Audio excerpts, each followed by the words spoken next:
It was supposed to be a simple visit to the bank, just another ordinary afternoon in a city that prided itself on equality. But for one young black girl, it became a moment she would never forget. She walked in quietly, clutching a check with both hands, her heart pounding with pride and a little fear. The check wasn't huge, but to her, it represented something far greater: trust, hope, and a small victory her mother had taught her to earn. But before she could even place it on the counter, the world around her shifted. The man in the crisp blue suit looked at her, not with curiosity, not with kindness, but with something colder. Behind him, two women laughed softly, as if they already knew how this story would end. The girl tried to speak, to explain, but her words dissolved in the sterile air of that bright, glass-walled room. Then, without warning, the manager did something unthinkable. He tore the check, not by mistake, not in confusion, but deliberately, slowly, locking eyes with her as the paper ripped apart between his hands. The sound echoed like thunder in her chest. In that instant, time seemed to stop. People turned. The laughter died. The world watched a moment of quiet cruelty unfold, a moment too familiar for some, too unbelievable for others. The girl didn't cry. She simply stood there, frozen, holding the shredded remains of her dignity. To the man in the suit, it was just another day, another misunderstanding. But what he didn't know was that this girl wasn't alone. The woman who had signed that check, the girl's mother, was a CEO, a millionaire, and a mother who built her empire from the ground up in the same world that tried to break her. And when she found out what had happened to her daughter, the entire city would feel the weight of her response, because sometimes the smallest act of prejudice can awaken the fiercest storm of justice. This isn't just about a torn check. It's about everything that's been torn before it. What happens when silence meets power? And when injustice meets the one woman who refuses to be ignored? The city was alive with its usual hum, a mix of car horns, chatter, and the faint echo of footsteps on polished sidewalks. Inside a small apartment on the east side, sunlight spilled through thin curtains, catching on walls decorated with handmade art and school awards. This was where Ava Johnson, a 16-year-old girl with quiet eyes and a heart that dreamed too big for her small world, began every morning. Her life wasn't perfect, but it was steady. She lived with her mother, Danielle, a woman whose presence filled every room with purpose. Danielle wasn't just any mother. She was a visionary, a powerhouse who had built her company from nothing but determination and sleepless nights. She was known across the city as a woman who never forgot where she came from. While others saw her as a millionaire CEO, Ava saw only her mom, the woman who still made pancakes on Sundays and left encouraging notes in her backpack. Ava's world was simple: school, volunteering, and helping at her mother's small outreach program for underprivileged youth. She wasn't spoiled by her mother's success. In fact, she shied away from it. She wanted to make her own way, earn her own victories. That's why the small scholarship check she held that day meant everything. It wasn't much, just a few $100s, but it was hers. Proof that her hard work had been seen, that her dreams were beginning to take shape. The check was her ticket to independence. It would go into her own small savings account, one she'd been building since she was 13. Every dollar she earned from tutoring or volunteering went into it, waiting for the day she'd use it to fund her college journey. Her mother smiled proudly as she handed her the envelope. "Go on, honey. You've earned it. Deposit it yourself. It's time you learn what it feels like to handle your own money." Ava grinned, nervous but excited. She'd been to banks before, but always with her mom. This was the first time she'd go alone. She slipped on her light blue shirt, the one her mom said brought out her confidence, tied her curls back, and left with her heart full of hope. Outside, the sky was sharp and clear, the kind that made everything seem possible. Ava took the bus downtown, watching the glass towers grow taller with every stop. She thought about how her mom's office was somewhere among them, how she too had once walked these same streets with nothing but ambition and faith. The bank wasn't far from the station. It was one of those glossy places that smelled of new paper and expensive perfume. The kind where every sound echoed slightly, where everyone dressed like they had somewhere more important to be. Ava hesitated before walking in, straightening her shoulders.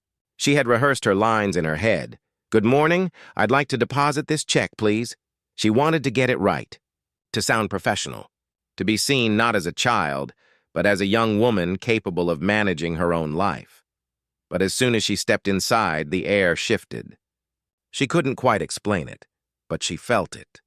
The way the receptionist's smile faltered when she saw her, the way the security guard's eyes lingered a second too long. Ava tried to ignore it. She'd seen her mother handle worse. She got in line, clutching her check like it was a fragile piece of her future. Ahead of her, customers were greeted with polite smiles and easy laughter. When it was finally her turn, she exhaled, ready to step forward. The man behind the counter wore a crisp navy suit and a practiced grin. His name tag read, Mr. Larson. At first glance, he seemed friendly, the kind of man who'd charm anyone with a compliment and a firm handshake. But there was something about the way he looked at her, like she was out of place, like she'd wandered somewhere she didn't belong. "Next," he said, his tone clipped. Ava stepped up, smiled politely, and handed over her check and ID. "I'd like to deposit this, please." He barely glanced at the paper. His eyes flicked from her name to her face, then back again. His smile vanished, replaced by a thin line of disapproval. "This yours?" Ava nodded. "Yes, sir." He leaned back slightly, studying her. Behind him, two other employees, women in bright blazers, shared a quiet laugh. Ava didn't know if it was about her, but it felt like it was.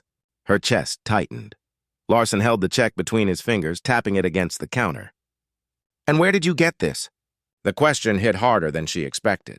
Not because of what he said, but how he said it. Slow, suspicious, like she'd done something wrong. Ava's voice faltered. "It's from a community scholarship program. I won it at school." He raised an eyebrow as if he didn't believe her. The laughter behind him grew louder. Ava wanted to disappear, but she forced herself to stay still.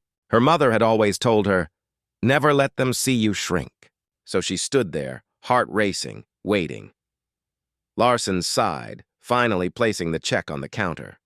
He typed something into the computer, his fingers moving with deliberate slowness. Then suddenly he stopped. He murmured, loud enough for others to hear. "This doesn't look right." Ava frowned. "What do you mean?" He didn't answer.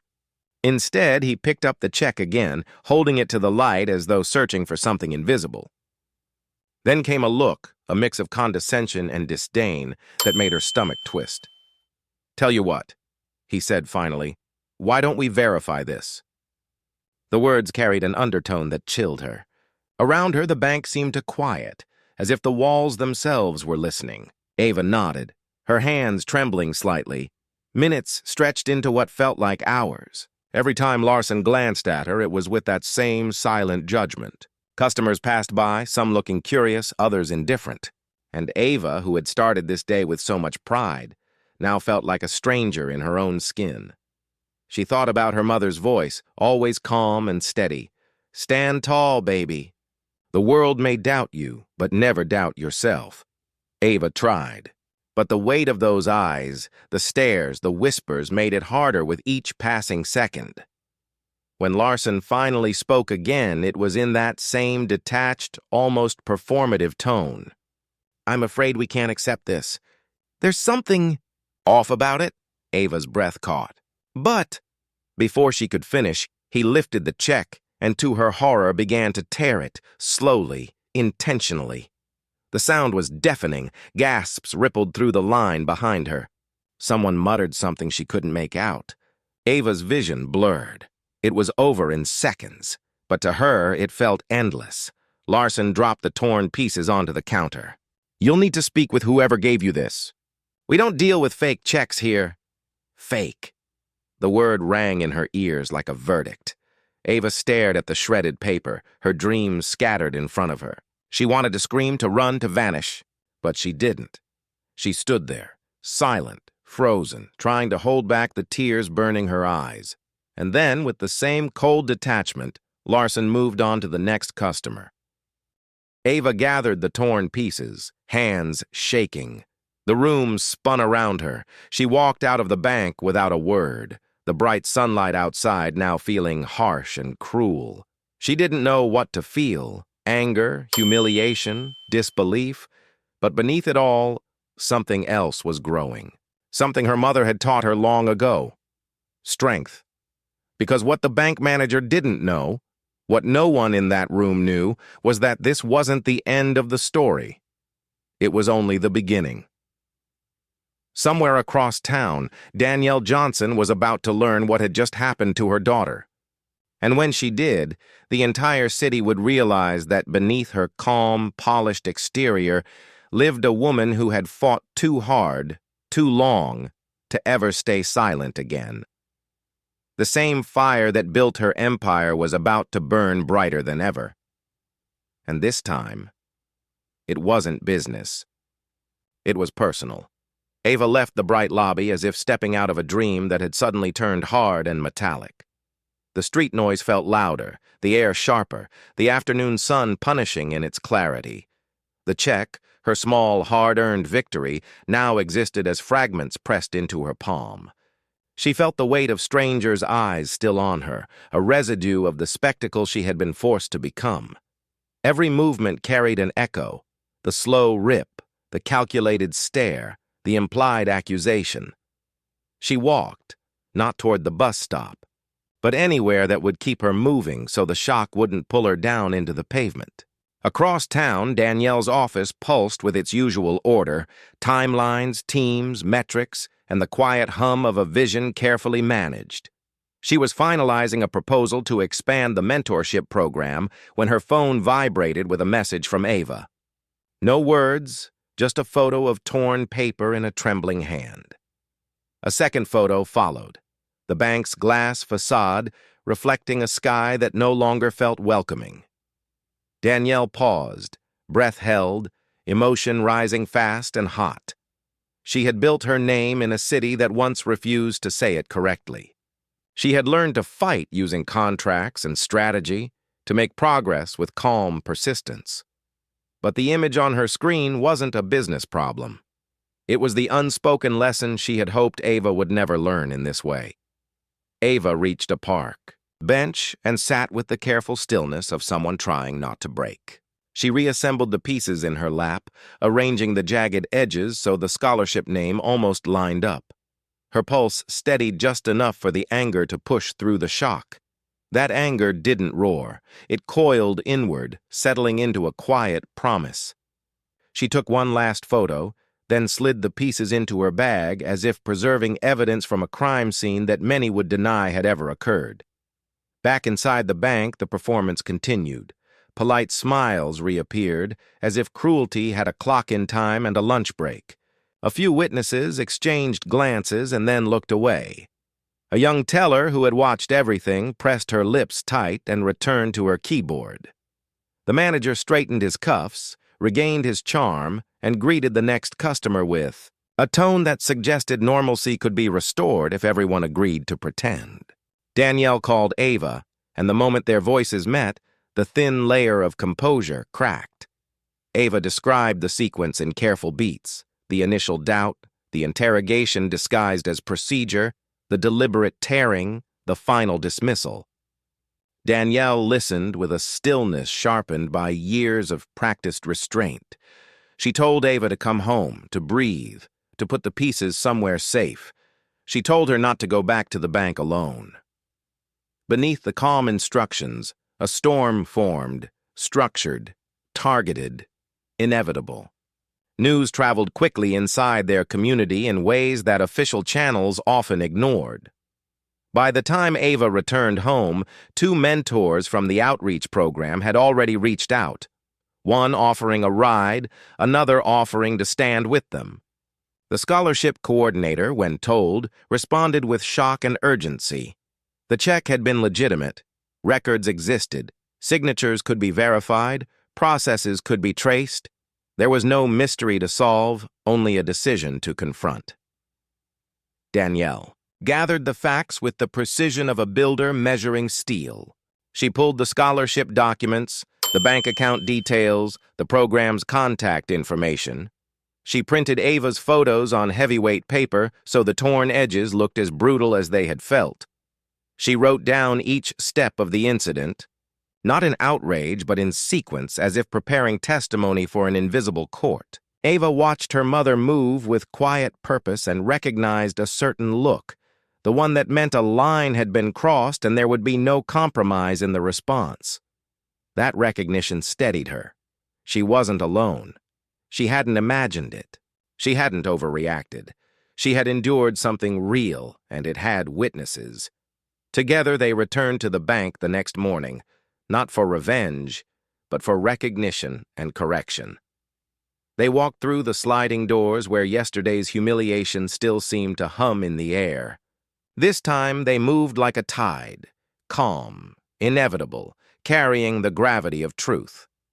Danielle requested to speak with a senior manager.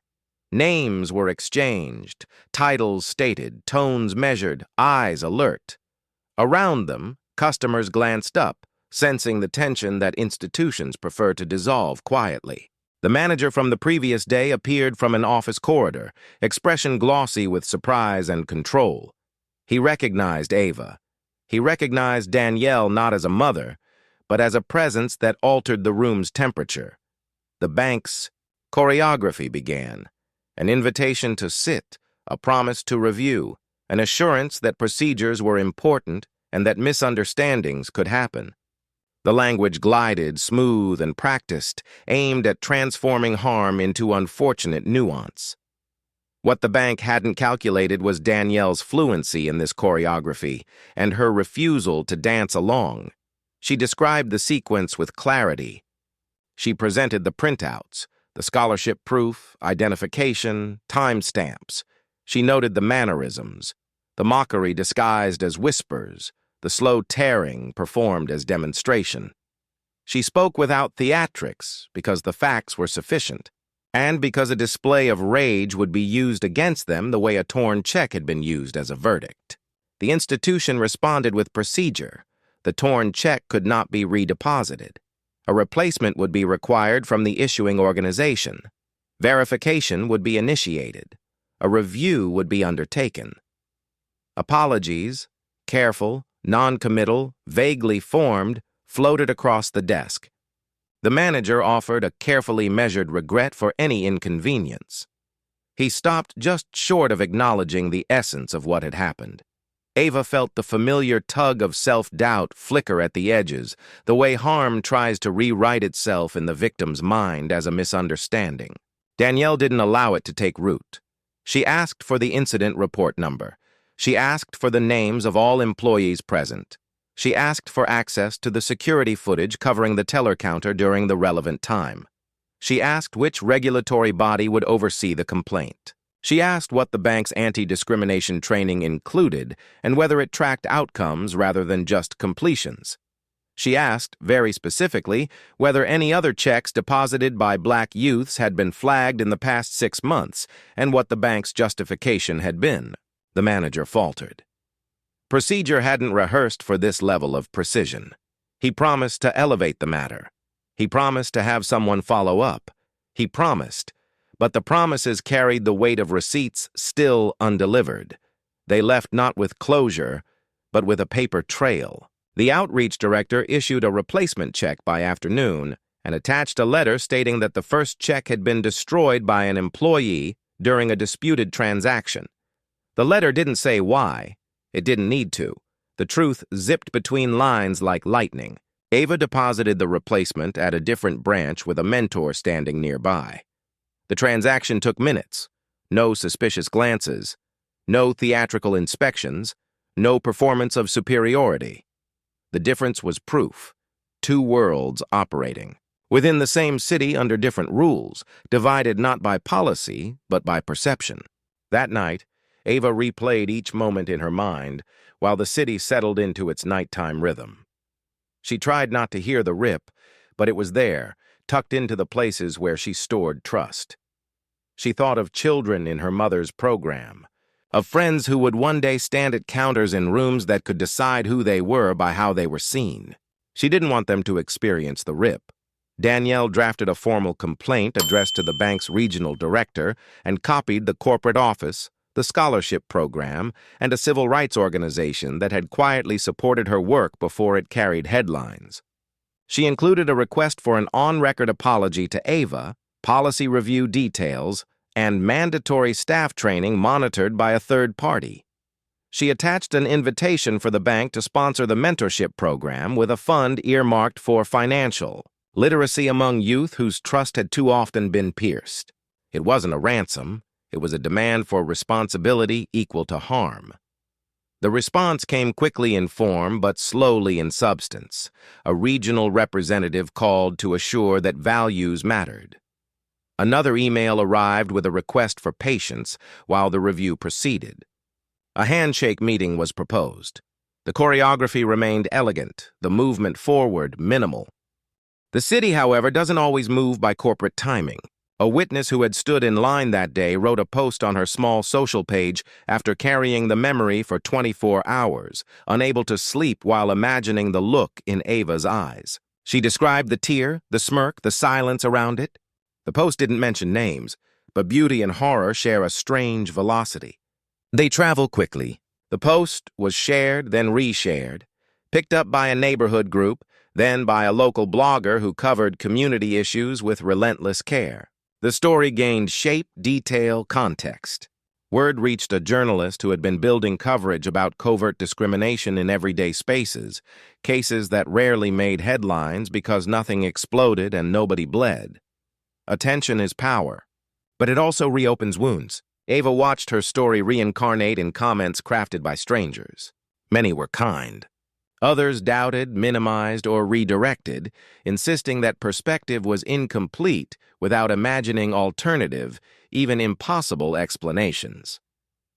That familiar burden appeared, the demand to be perfect while harmed, to educate while bleeding. Danielle shielded as much of it as she could, instructing close friends to disable tags, asking allies to correct falsehoods without fanning flames. Power must be focused to pierce, not scattered to flicker.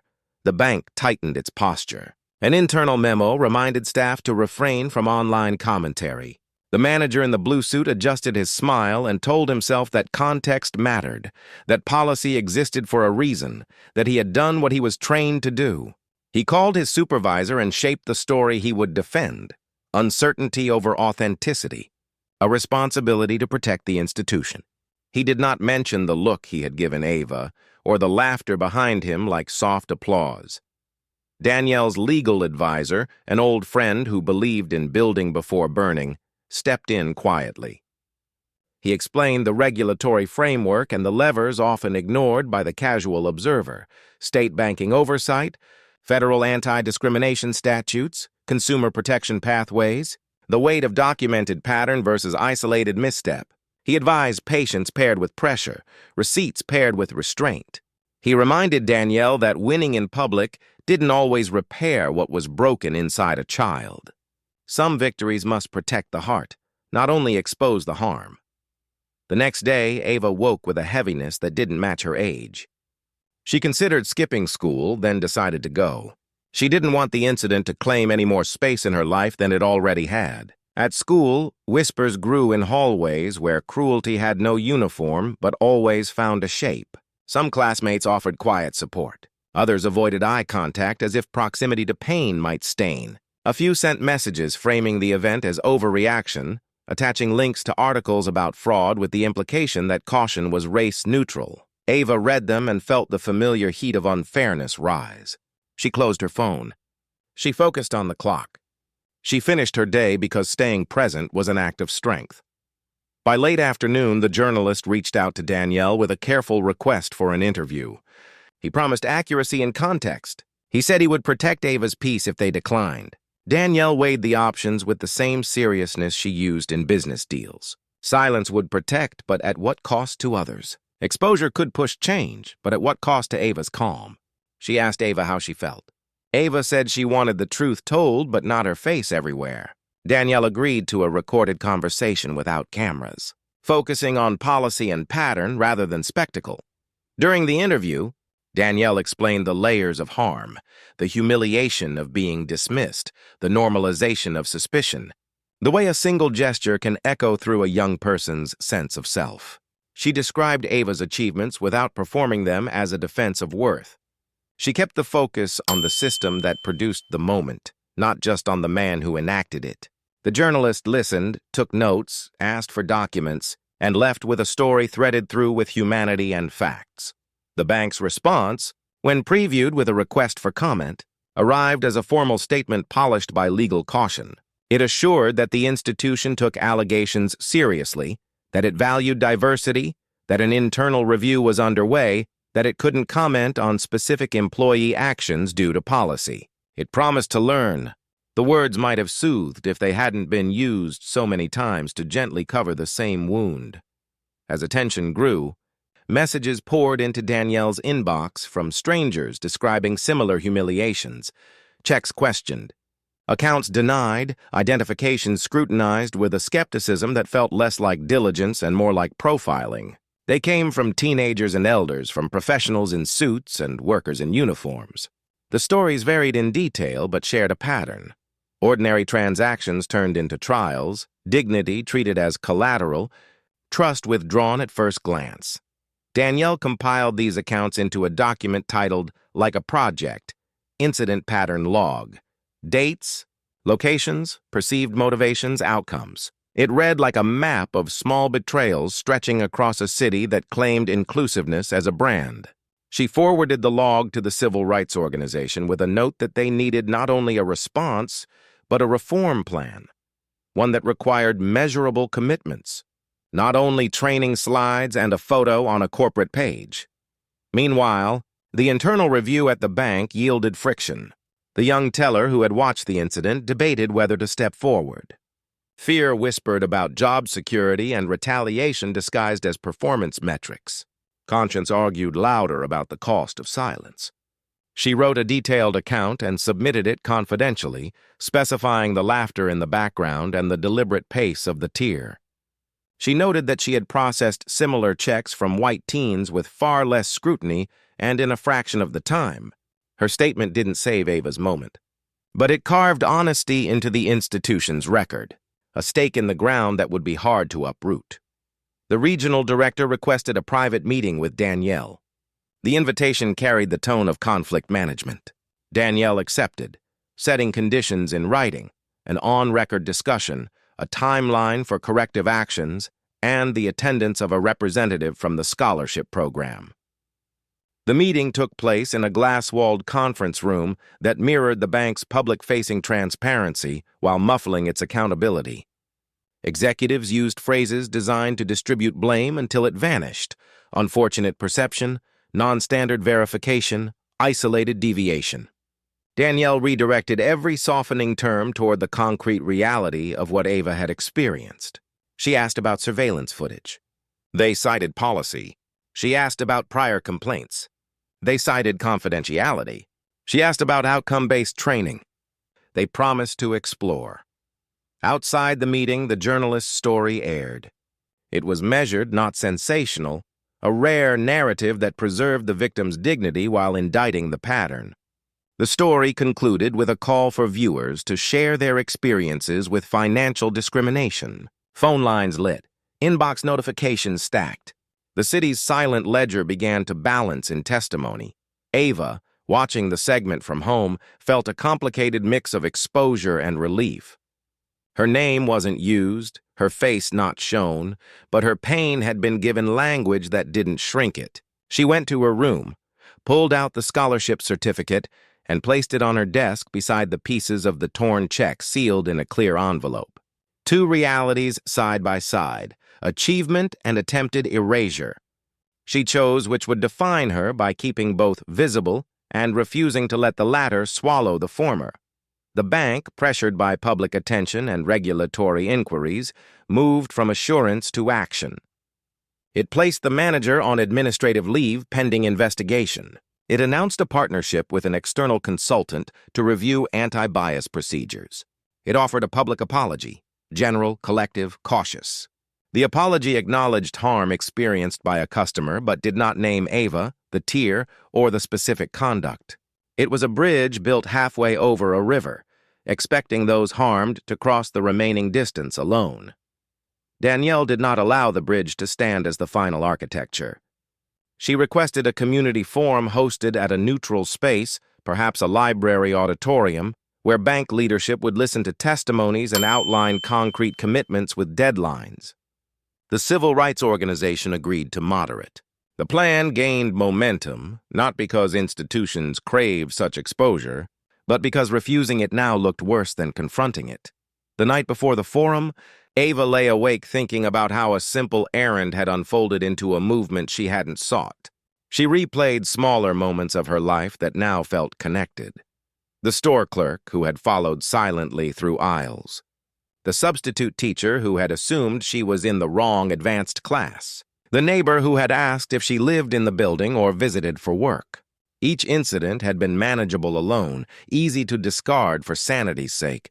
Together they formed a net. She wondered how many nets existed and how many people learned to live inside them without ever naming them as cages. The forum drew a crowd that spanned neighborhoods and experiences. Some came to listen. Others came to be heard. The bank executives sat at a table facing the audience, their suits absorbing the hot stage lights. Danielle spoke first, steady and precise, describing not only Ava's incident, but the larger pattern and the necessary steps to change it. Transparent data on flagged transactions, third-party audits, staff evaluation metrics that penalize biased outcomes, partnerships with community groups for financial education led by people who knew the lived stakes. She ended by describing the human cost with the kind of restraint that makes emotion more powerful. The room stayed quiet in the way that marks attention, not apathy. One by one, attendees approached the microphone and added their stories. An older man described a pension check delayed for weeks without explanation. A college student recounted an account closed after multiple review holds that were never resolved. A small business owner described being asked for documentation 3 times heavier than his peers for a routine line of credit. Their voices carried different cadences but shared the same undercurrent: exhaustion from being presumed suspect. The bank executives listened, then presented a plan, partial but more concrete than their earlier assurances. It included bias audits, data sharing with oversight groups, a review of discretionary verification steps that tend to cluster around certain demographics, and a commitment to community training sessions. The commitments were imperfect. They were also a beginning. The room didn't applaud, but it exhaled. Progress brings backlash. An anonymous account created a post claiming that the manager had been unfairly targeted, insisting that bank policy demanded the tear. The post included twisted fragments of internal memos and accused Danielle of leveraging wealth for attention. Ava read it and felt the old heat flicker brighter. Danielle reminded her that power never cedes without narrative war. They stayed the course, answered with documented facts where necessary, and refused to feed fires that craved oxygen more than truth. A week later, regulators requested formal statements. The internal teller testimony had reached them. The bank provided the footage, which, when reviewed, offered no audio but all the visual beats, the calculated pause, the tear occurring not in haste but in demonstration, the laughter from the background staff. The silence of the footage made the violence of the gesture starker. It was like watching a door close on a child's face in slow motion. The manager, facing termination, crafted a defense based on policy nuance. He argued that the check had anomalies. He argued that he faced pressure to reduce fraud. He argued that his decision had been misinterpreted. What he never fully argued, because it would have required a mirror, was why suspicion had wrapped itself so quickly around Ava and not around customers who looked different but presented similar paper. The institution, now cornered by visible truth, chose to let him go. It paired the action with promises of retraining and oversight, making the decision appear less like accountability and more like a systems upgrade.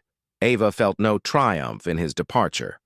Termination couldn't reseal the torn check or rewind the humiliated heartbeat of a 16-year-old standing under fluorescent lights that made her feel small. What it could do, however, was carve precedent into a system that had long treated such moments as unfortunate fog.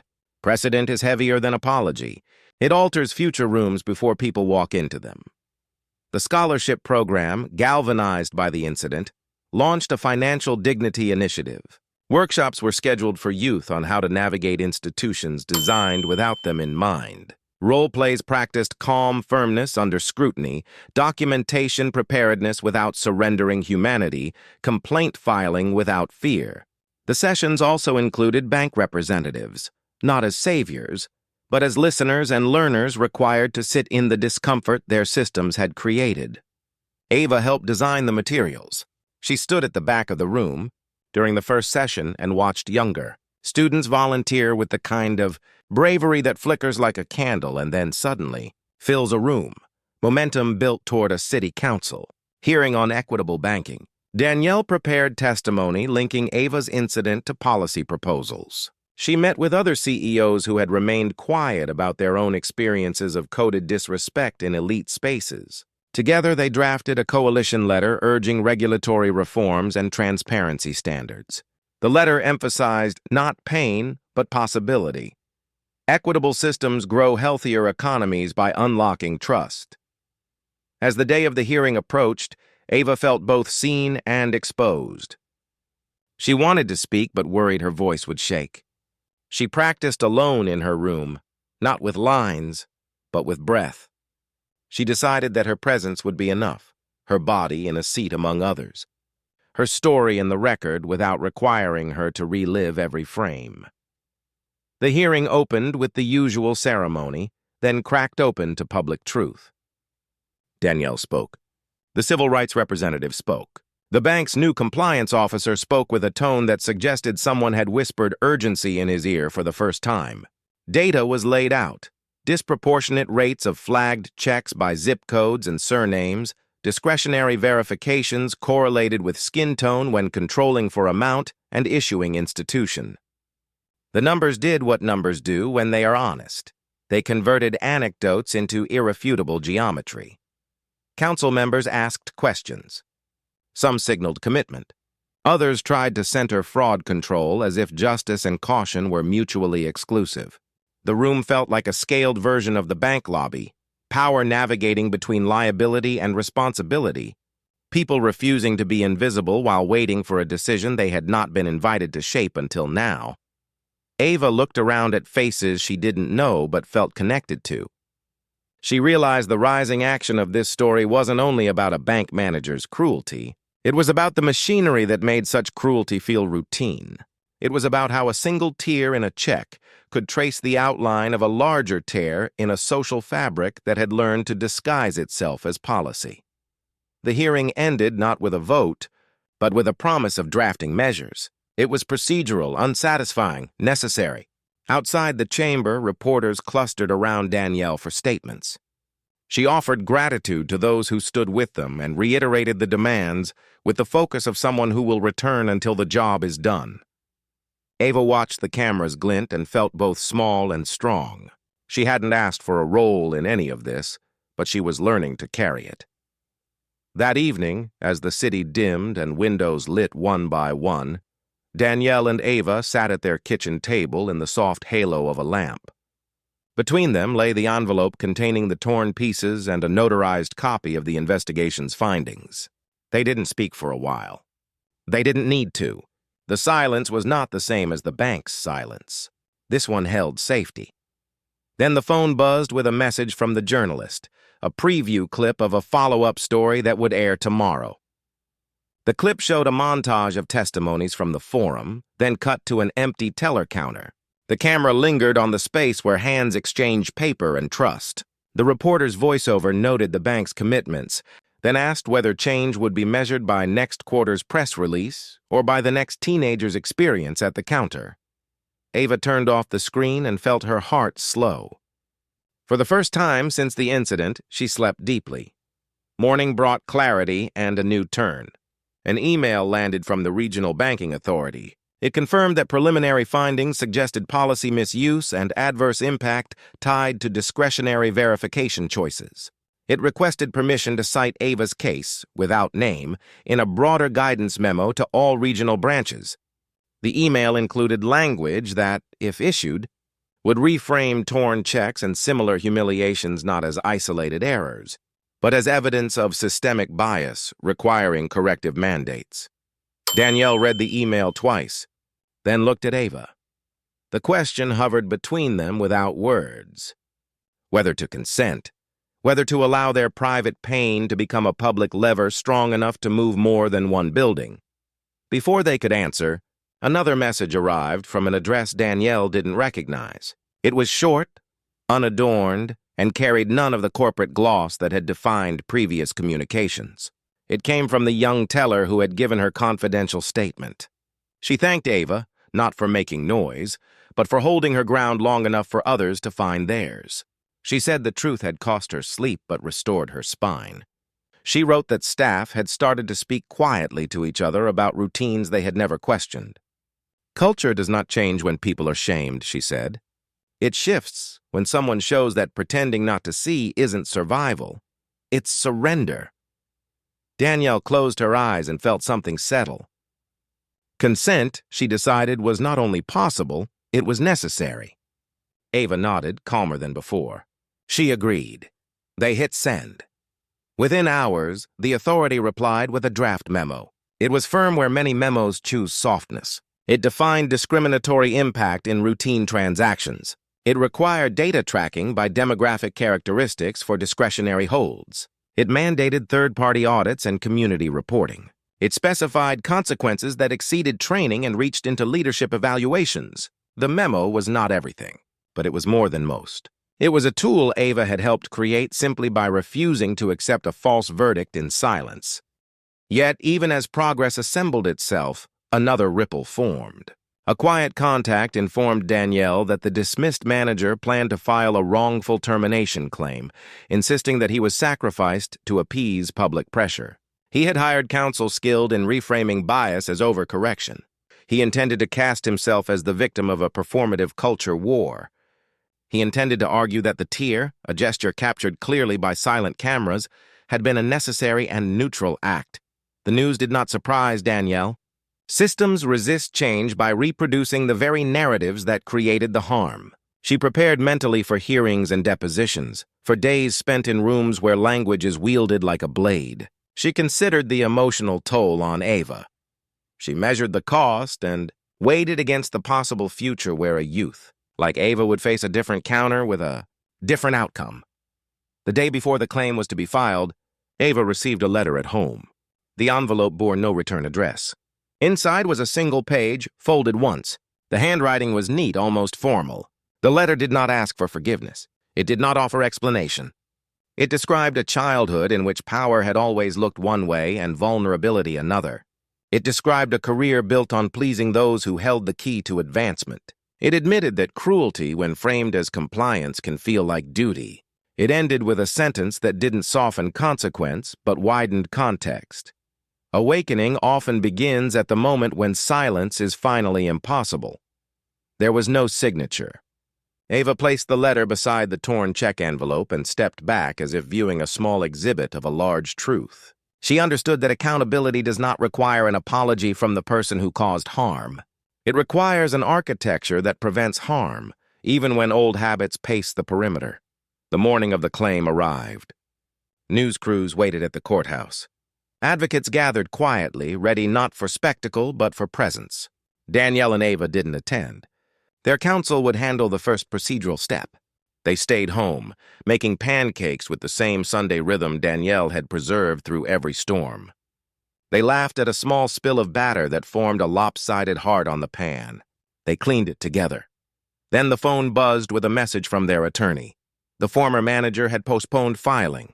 Another negotiation had opened behind closed doors, this time with regulators at the table and the bank recalibrating its risk appetite. The memo from the authority would be issued earlier than planned. The bank had agreed to a public acknowledgement naming the conduct, not merely the inconvenience. It would fund the Financial Dignity Initiative for 3 years under community governance, not corporate discretion. It would release data quarterly under audit. It would add a requirement to performance reviews measuring equity outcomes, not just revenue growth. Ava felt the air shift again, this time towards something that felt like possibility. But as relief crept in, the journalist called with new information for the follow-up story. Archived records revealed that this wasn't the bank's first incident. Complaints with familiar fingerprints had been filed and buried. The pattern extended further than anyone had said aloud in official rooms. The past was awake and walking toward them. What else would rise to the surface when the city finally looked? Who else would step forward when the silence broke completely? And what would happen when the one person the bank never wanted to confront in public decided to tell her own story, on the biggest stage the city could offer, naming names, tracing patterns and forcing a reckoning that could not be postponed again? The day the city decided to look itself in the mirror, the air felt different, denser, electrically charged, like the moment before a summer storm breaks open the sky. The auditorium chosen for the public reckoning was large enough for a concert, and still not big enough for what gathered there.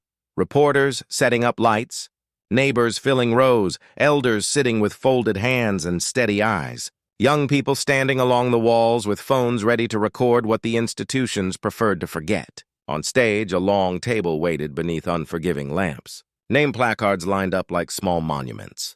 Behind them, a projection screen glowed, ready to carry proof no one could talk around. Ava arrived early with Danielle, not as a spectacle and not as a secret. They moved through the crowd quietly, the way people do at funerals and graduations, the two ceremonies where lives turn. The torn check was sealed in a transparent envelope in Ava's bag, its jagged edges visible like fault lines.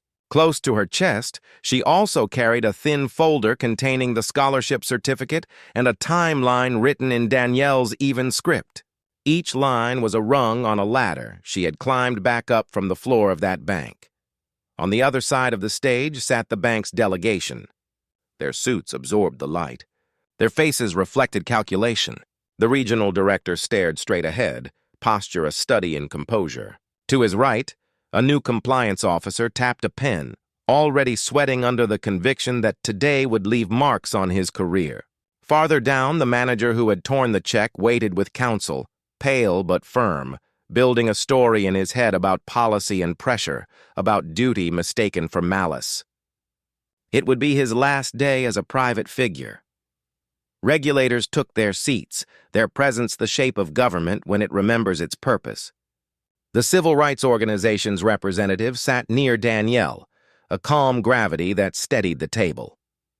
The journalist leaned against a railing with a notebook open, a witness who had learned that some truths require a stage before they can be heard. The moderator called the room to attention. Cameras settled. Laptops clicked. The city inhaled. The first speakers recited the context. Numbers found their place, building a geometry of harm that could be measured and compared. A chart appeared on the screen mapping discretionary verification holds against zip codes and surnames, the lines not straight but undeniably patterned. The image resembled a weather map forecasting a storm that had already happened many times, always over the same neighborhoods. Then came the testimonies from the forum condensed into still frames, faces lined by years of silence, captions summarizing losses that never made the paper, a pension delayed, an account closed, a business starved of credit under the guise of caution. The stories stacked neatly, each one a brick that, together, formed a wall too heavy to push aside with regretful statements. The room listened, but listening wasn't enough. It needed a pivot, something undeniable, something that would push the story out of opinion and into consequence. Danielle provided it. She rose with a calm that belonged to people who have burned their fear into fuel, and the projector changed to show a slide labeled simply with a date and a time. The security footage began, mute but devastating. There was the counter, the shiny surface that pretended to be neutral. There was Ava, small and steady in her light blue shirt. There was the manager, smile gone the moment he realized who he was seeing and what he had decided she represented. The room watched the slow inspection that felt like theater. The deliberate pause that turned a transaction into a trial the moment the hands moved. Not to help, not to explain, but to tear, without sound. The violence was clearer. The paper split like a held breath finally breaking. In the background, two staff members laughed, the kind of laughter that cloaks itself in professionalism, yet feeds on the small joy of hierarchy enforced. Ava didn't move in the footage. She learned again how still she had been. The room saw it too and shifted, a collective flinch suppressed only by the weight of the place. The clip ended on the moment the pieces were dropped on the counter. The projector froze with fragments suspended mid-air, like a constellation of something broken. Silence followed, not the uneasy kind that rushes to fill itself, but the heavy kind that marks a change. The bank's table tensed. The manager stared at the screen as if it belonged to someone else's life. The regional director's jaw worked behind a still face. The compliance officer scribbled notes that would become a plan regardless of what he believed before he sat down. Danielle returned to her seat. She did not look at the bank's delegation. There was nothing left there for her to see. The moderator invited the bank to respond. The regional director spoke in the language of institutions that have spent years mastering phrases that move without landing. He expressed concern, spoke of values, referenced an internal investigation, and described commitments already underway. The words were polished and harmless. They slid across the room as if the footage had not sharpened every angle. The compliance officer added details about training modules and third-party audits, about dashboards that would visualize fairness, about scorecards that would show progress. He tried to sound brave. He sounded like a man building a bridge he would never be asked to cross. Then the manager's counsel spoke, explaining that policy demanded vigilance, that fraud was real, that mistakes happen when pressure is high. The counsel's voice carried a slight tremor beneath its steadiness, a recognition that the video on the screen had shredded more than paper. The manager shifted as if adjusting a stone in his shoe. He was about to add his own statement, an accounting of duty, an insistence that he had meant no harm, when the moderator explained that the footage would speak for him. The room felt the turning point arrive. It wasn't loud. It was a quiet click in the mind, a realignment. People who had come to observe leaned forward. Those who had come to dispute stopped mid-thought. Every story needs a moment that cannot be smoothed over. This was it, the civil. Rights representative summarized the pattern with surgical precision, then turned to the table where Danielle and Ava sat. The representative suggested that the victim, if she wished, could place into the record the item the footage had destroyed. Ava hadn't planned to stand. She had rehearsed being present without performing, but something in the way the room held its breath told her that sometimes presence must become action or it becomes a shadow. She rose, walked to the podium, and placed the sealed envelope under the lights. Within the plastic, the torn check caught and scattered the glare, the edges like mountains under a white sun. She described what the footage could not record, the high. Way the air had changed, the taste of humiliation metallic at the back of her throat, the sensation of eyes landing on her body like small weights. She explained that she had not cried because shock dries even a child's tears. She did not plead. She did not accuse. She spoke the way witnesses do when they understand that the story is already written in the room and needs only to be read aloud. The audience shifted from sympathy to something harder, resolve. In the bank's row, the regional director looked down. For a second, his shoulders dipped under the mass of what leadership truly means when the lights are this bright. Ava returned to her seat. Danielle slid her hand across the table and rested it over her daughter's, a touch that felt like a roof built quickly against a storm. The journalist, who had waited, now stepped forward with the day's last source of oxygen. He had obtained internal records that predated this incident, files closed quietly, complaints processed with finesse, and then set aside. The screen changed again, listing dates and descriptions without names. The pattern unraveled itself in the room. Nearly identical incidents scattered over months, clustered in certain branches, clustered around certain faces, clustered around particular tones of suspicion. One had ended with an account closure after repeated holds, another with a customer escorted out by security for raising a voice that had finally broken under months of polite denial. Another with a manager applauded for vigilance in a memo with the same signature that sat now at the bank's table. The bank's defense collapsed not in a crash, but in the steady, unstoppable way a tide reclaims the shore. The institution had hoped to frame Ava's experience as an exception.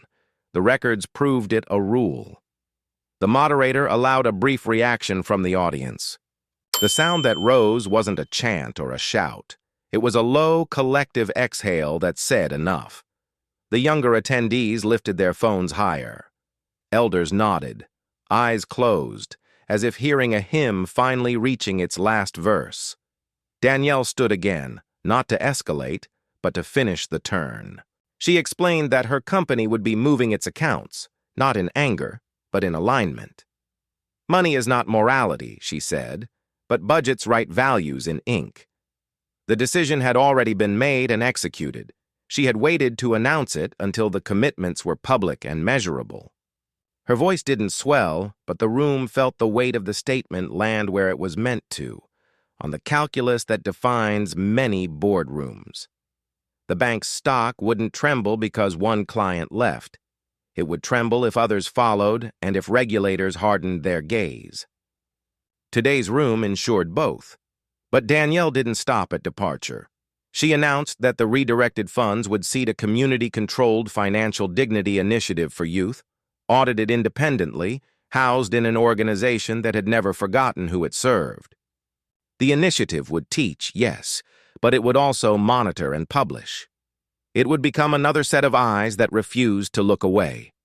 The room warmed with a small current of hope, not the fragile kind that flickers, but the kind that attaches itself to structure. The regulator at the end of the table, who had remained quiet, finally spoke. The voice carried the tone of someone who understood that stating consequences is an act of protection. A draft order was ready. It included requirements for demographic, tracking of discretionary holds, quarterly data publication, third-party audits with teeth, disciplined structures for biased outcomes, and community oversight with real power rather than ceremonial seats. The order would circulate for signatures today. The bank would have days, not months, to accept or contest. The manager in the blue suit stared at the table, hands clasped, realizing that history had found him in a way promotions never had. His counsel leaned over with a whisper that likely described options that were already narrowing to one. Beyond him, the regional director understood that leadership requires standing up when sitting still had been easier, and that he was late. The moment reached a new height, the kind where either fury or clarity takes over a room. It was clarity that won. Ava felt it not as triumph, but as quiet alignment. She reached for the envelope again, held it up to the light so that every torn edge shone. She realized that this thing which had been meant to reduce her had become a lens through which an entire city could see itself. From the back row, a child in a school uniform watched her with eyes that wanted a map. Ava understood that the map could begin with this image. The moderator moved the session toward closing, outlining the steps that would follow. Signatures, audits, published data, a timeline that the room would be invited to monitor, not trust blindly. The cameras pulled in tighter. Reporters prepared endings for their segments. The audience stood in waves, the sound of benches scraping against old floors like a prelude to movement. Then the last turn arrived, the one none of them had expected, but all of them had earned by staying in the room. A staffer from the bank, young, trembling, determined, stepped forward from the crowd and handed a flash drive to the moderator. It contained an internal training video used by certain branches, a video that had never been meant for outsiders. The staffer had copied it at risk of career because sleeping had become impossible. The moderator checked with the regulator, then nodded. The screen flickered again. What played wasn't overt hatred. It was something more dangerous. Staged scenarios teaching employees to treat certain profiles as higher risk under the pleasant umbrella of pattern recognition. The actors were diverse, the soundtrack soft, the language careful. But the message was unmistakable to anyone who had lived it, subconscious coding packaged as professional skill. The video reinforced a way of seeing the world that turned skin into a signal and youth into a threat. It was the curriculum of humiliation, dressed in the grammar of safety. The room reacted like a body touched by a live wire. Some people covered their mouths, others closed their eyes. The bank's delegation still tried not to move, but movement happened anyway in the twitch of a jaw, the shift of a tie, the collapse of pretense. This was the deepest wound made visible, not a single manager's cruelty, but a system teaching cruelty as competence. The regulator didn't wait. The draft order would be amended on the spot to include the elimination of training content that coded bias as vigilance, replaced with programs evaluated by outcomes rather than optics. The bank had no voice left in the room. The audience had become the author. Ava felt tears finally rise, not only for the day in the bank, but for the smaller days that had taught her to expect suspicion. She didn't hide them. They weren't a sign of defeat. They were a sign that her body had decided it was safe enough to feel. Danielle placed an arm around her daughter's shoulders, a shelter built of muscle and love and years. The two of them stood at the edge of a new landscape. The winding path behind them made sense now. It had always led here. Reporters rushed to file. Phones lit up as clips jumped from person to person, neighborhood to neighborhood. The story wouldn't be able to return to the private sector of whispered apologies and confidential memos. It had escaped that economy. It belonged to the people now, and to the record. As the moderator raised the gavel to adjourn, the auditorium held one last collective breath, the kind that comes right before a verdict, a graduation, a storm. In that breath, the question that had followed Ava since the moment the check tore finally changed shape. It was no longer whether a bank would recognize her humanity. It was whether a city would. The gavel hovered. The regulator leaned forward with the order in hand. The bank's delegation braced for the cost. The audience steadied itself for the work that would begin after the lights went dark. And just as the gavel started down, a staffer at the back opened the auditorium doors to admit a late arrival, an elder whose quiet influence spanned boardrooms and neighborhoods, a figure the city respected in a way that turns promises into commitments. The elder walked toward the stage, papers in hand, ready to add one last piece to the record. A coalition of major employers pledging to move their accounts unless the order was signed in full, monitored in public and expanded citywide. The gavel paused mid-air. The room leaned forward. The next sound would decide whether this ending would be another carefully worded delay or the first real step toward a different kind of beginning. The gavel fell. It didn't sound like triumph. It sounded like responsibility, wood against wood, an agreement that what had been hidden in policies and practiced smiles would now live in the light. The order was signed in full. The commitments weren't just bullet points on a slide anymore. They were obligations with dates, oversight, and consequences, teeth instead of promises. The elders' coalition letter moved through the room like electricity, steadying resolve. Bank leadership nodded in acceptance, not because their hearts had changed in that instant, but because public truth had narrowed the path to only one direction forward. When the crowd spilled out into the late afternoon, the sky felt wider. Reporters hurried to send their pieces. Community members lingered, exchanging numbers, planning next steps that wouldn't evaporate when the cameras left. Some cried quietly, not because the fight was over, but because for once the weight had been recognized, recorded, and required to be addressed. Ava and Danielle didn't celebrate. They exhaled. They found a bench outside the auditorium where the sun landed in a golden strip. For a long moment they said nothing. The stillness between them held more relief than any cheer could carry. Ava held the sealed envelope again and studied the torn edges through the plastic. For days, those edges had felt like a verdict. Now they looked like a map of places where something had resisted breaking clean, proof that pressure, when answered with purpose, can shape instead of destroy. They went home and did something ordinary. They cooked dinner. They washed dishes. They answered texts from friends and volunteers and strangers.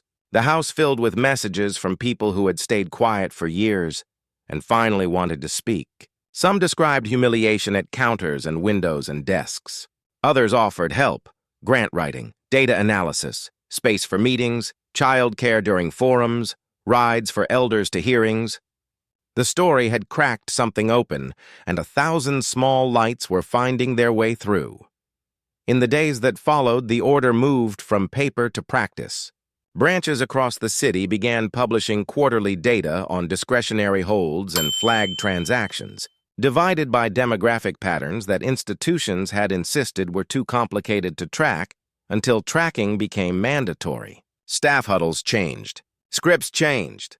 The most important shift wasn't in the lists pinned to bulletin boards, but in the questions people asked each other when no one was watching. What had once been dismissed as just being careful began to sound like what it had always been, bias coded as professionalism. Ava returned to school. The hallways felt different, not because they had changed, but because she had. She no longer avoided the eyes that lingered too long for curiosity alone. She wore her light blue shirt again, this time by choice rather than habit. She joined the financial dignity workshops not as a student, but as a designer of the curriculum, building modules that taught teenagers how to prepare documents without surrendering dignity, how to assert rights without having to perform perfection, how to file complaints that entered systems through doors that had once been kept shut. The torn check stayed on her desk in its clear envelope beside the scholarship certificate. Two truths, side by side, that she had earned something and that someone had tried to take it by tearing not the money but the meaning. She kept both visible to remind herself that resilience wasn't born from denying harm. It was shaped by naming it, learning from it, and refusing to let it define the future. Danielle shifted from crisis response to construction. She met with other business leaders who, seeing the coalition letter's impact, committed to a citywide standard. Institutions that touched community trust would be evaluated not just on profit, but on equity outcomes publicly measured.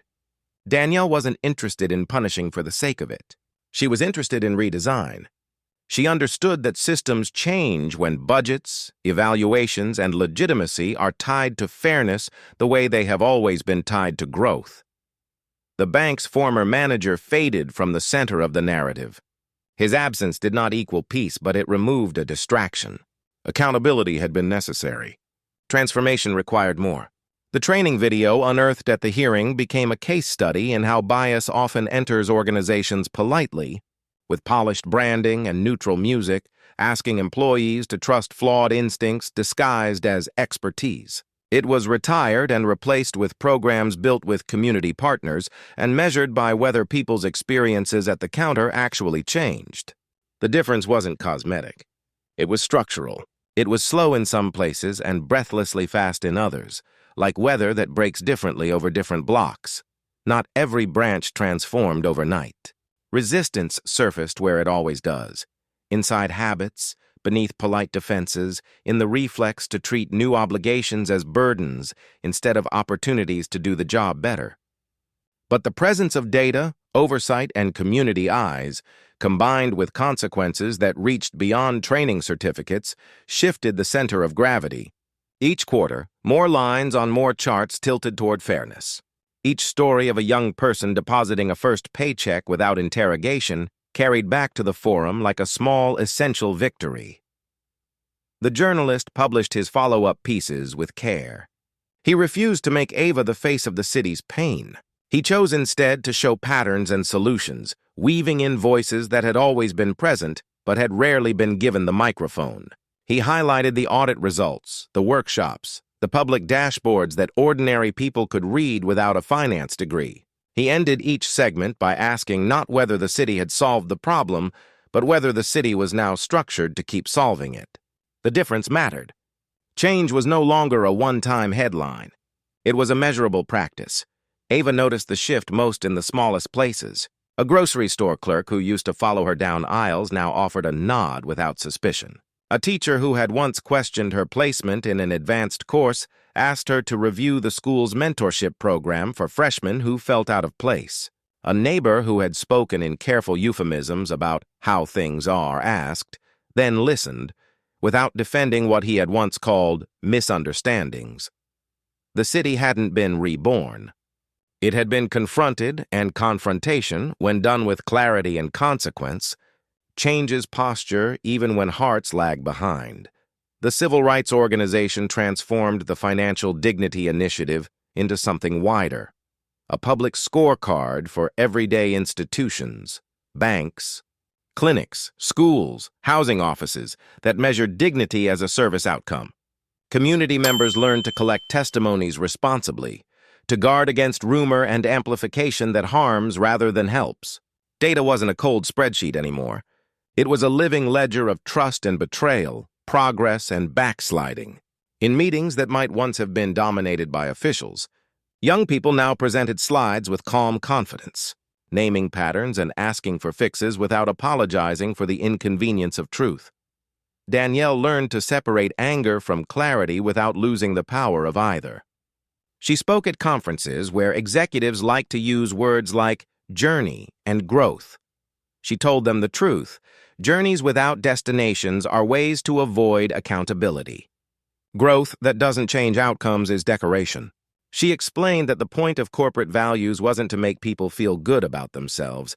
It was to commit them to action when it would be easier to do nothing. When she finished, some rooms applauded. Others shifted uncomfortably in their chairs. She counted both as progress. At home, she and Ava recalibrated to ordinary life. There were college applications and late-night study sessions. There were quiet mornings when the house felt like a refuge, and loud Saturday afternoons when volunteers filled the living room with plans. There were days when the weight of attention felt like too much, and they closed the blinds and watched a movie with their phones in the other room. Healing wasn't a straight line. It was a spiral, returning to the same places with more strength each time. The bank's data began to show a sustained decrease in discretionary holds for teens and young adults across the city. Complaints didn't vanish, but they changed in nature, from humiliation to inconvenience, from profiling to procedural mistakes that could be corrected without wounding dignity. The audits triggered real consequences when branches drifted back into old habits, and the community forum became a quarterly ritual where numbers met narratives, where executives and regulators sat not above the people but among them, learning to inhabit the same room without the old choreography of evasion. Ava's scholarship money grew into a small but steady fund. She added to it with tutoring earnings and a modest stipend for her work on the initiative's curriculum.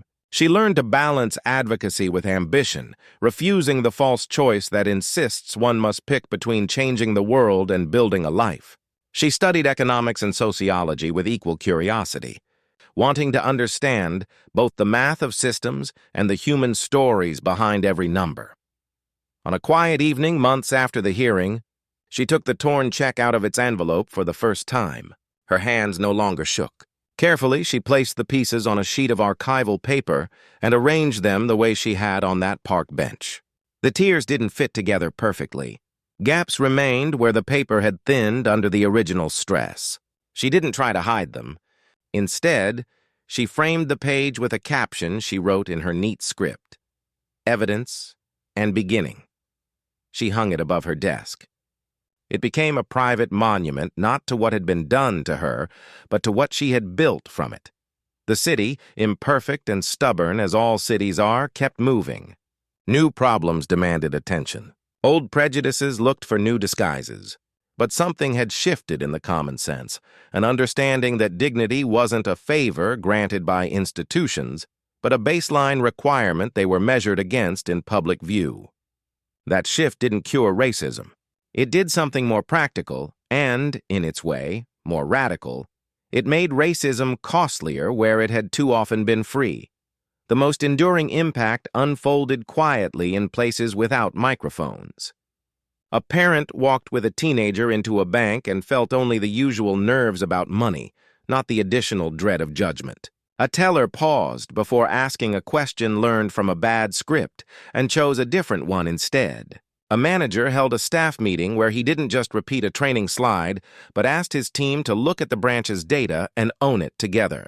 A city council member, considering a budget line item, insisted on accountability language that would have been dismissed as too activist a year earlier and was now standard. Ava learned to carry both hope and caution without letting either paralyze her. She visited branches across neighborhoods to listen, not to audit. She met tellers who were ashamed of what they once accepted as normal and others who were proud of changing their practice. She even met a manager who admitted that seeing the footage had broken something in him, the illusion that he could do harm with clean hands if he did it quietly enough. She didn't absolve him. That wasn't her job. She noted his shift and moved on. She also learned the limits of change. There were places where performance replaced progress, where a glossy mural replaced a hard conversation, where diversity in a photo replaced equity in a policy. She named those places gently and kept walking, choosing to spend her energy where it yielded more than applause.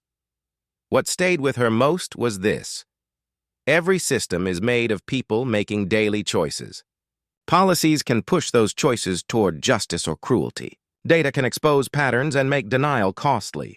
But the heart of the matter lives where one person looks at another person and decides whether to see a full human being or a profile. That decision can be taught. It can be measured. It can be rewarded. And it can be changed. When the first annual report on equitable banking was released, it didn't declare victory. It declared direction. The charts showed a city leaning toward fairness, with pockets of backsliding marked in red and plans attached to each red mark. The report's cover featured no faces. It featured a counter, a simple rectangle, because that was the stage where so many futures begin or are delayed. The last page included a pledge not from institutions, but from residents, to keep watching, to keep speaking, to keep sending stories to the ledger so the numbers never drifted away from the people they represent. On the night the report came out, Ava and Danielle sat again at their kitchen table, the document between them. They traced the line that began with a torn check and now ran through charts and commitments and community habits.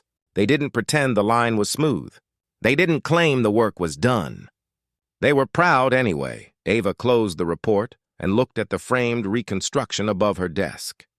She remembered how small she had felt under the bank's lights. She remembered the taste of humiliation and the chill of being treated like a problem to be solved rather than a person to be served. She also remembered the bench in the sun, the forum where the city listened, the gavel that sounded like responsibility, the children at the workshops whose eyes shone with a new kind of confidence. All of it lived in her now, not as a wound that dictated her future, but as a map she could hand to someone else.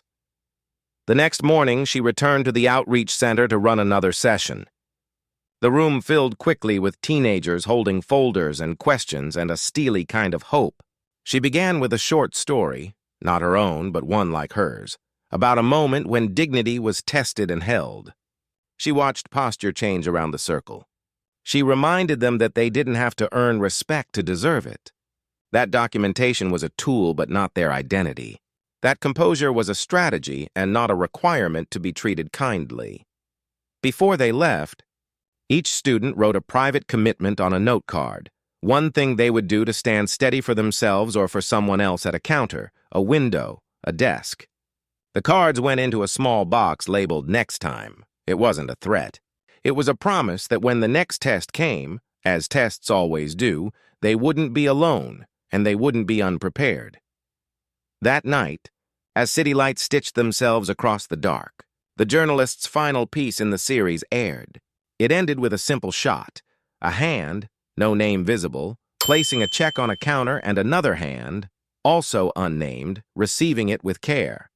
No suspicion staged for tension, no heroics, just a transaction performed with dignity, as ordinary as it should have always been. The voiceover said that true change is not cinematic, it's consistent. It lives in the boring parts of life where harm once hid. Ava watched the clip once. She didn't replay it. She didn't need to. She turned off the screen, walked to her desk, and opened a blank page for a college essay that had nothing to do with banks and everything to do with building. She wrote about design, the design of bridges that carry weight without cracking, the design of systems that carry people without deciding who they are at the door. She wrote about learning to build in a city that once tore what she brought to the counter. She wrote about the kind of engineer the future needs even outside of steel and code, someone who treats dignity as load-bearing. Outside, sirens moved in the distance, then faded. Somewhere, another room filled with people who needed listening, and another policy waited to be rewritten. The work would travel. The story would too. Not as trauma rewatched for drama, but as instruction passed on with care. This is how the incident ended. Not with a clean cut, but with edges that taught the city where to strengthen itself. Ava was changed, more awake, more guarded in some ways, more generous in others. She was not reduced. She was reforged. Danielle was changed, clearer, steadier, more relentless where soft language had once been enough.